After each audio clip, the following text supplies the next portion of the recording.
In 1999, two teenagers sitting in their bedrooms, one in California, the other in Finland, broke into one of the most secure networks on the planet, the CIA.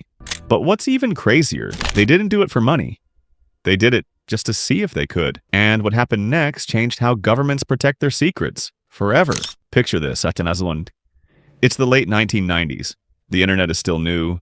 Loud dial-up modems are screaming in every home, and hardly anyone knows what cybersecurity even means. The CIA, America's most secretive intelligence agency, has gone digital, but its defenses still built for a pre-internet world.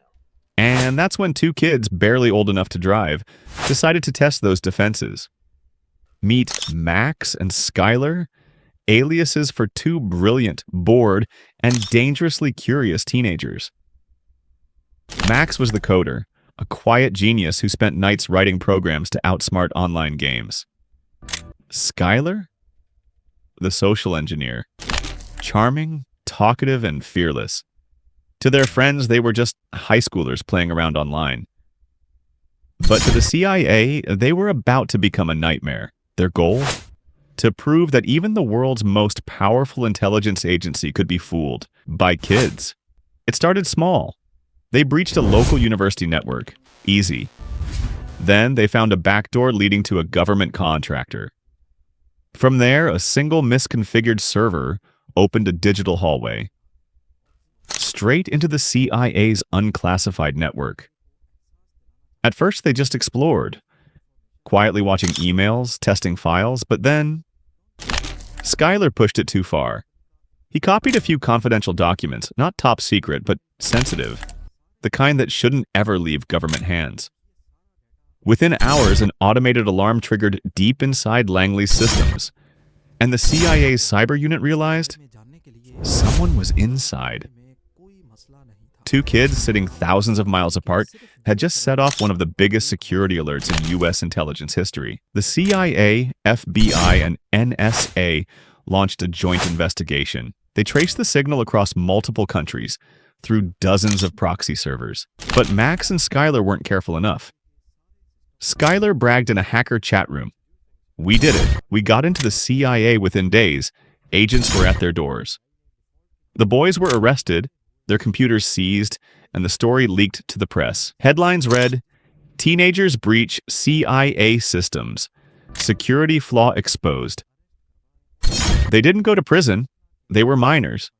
But both were banned from touching computers for years. Still, their actions forced the U.S. government to rebuild its cybersecurity from the ground up. So why did they do it? When asked, Max said, "We just wanted to see how far curiosity could go." Skylar said, "It wasn't about hurting anyone. It was about showing that the system isn't perfect." Their words sound naive, maybe even arrogant, but they revealed something deeper. The greatest threats to power aren't always enemies with armies. Sometimes it's two teenagers with a computer, a modem, and too much free time. After the incident, cybersecurity became a national priority. The CIA's systems were rebuilt with layers of encryption and behavioral tracking. And here's the twist. A few years later, both Max and Skylar were quietly recruited. Not by hackers, but by the very agencies they once embarrassed. It's a story we've seen again and again. The line between criminal and genius is razor thin. In the years that followed, dozens of young hackers were caught infiltrating corporate and government networks. Not to steal, but to test. Many ended up working for cybersecurity firms, turning their rebellion into protection. Because here's the truth. Curiosity is a double-edged sword. It can destroy or it can defend. And those two kids?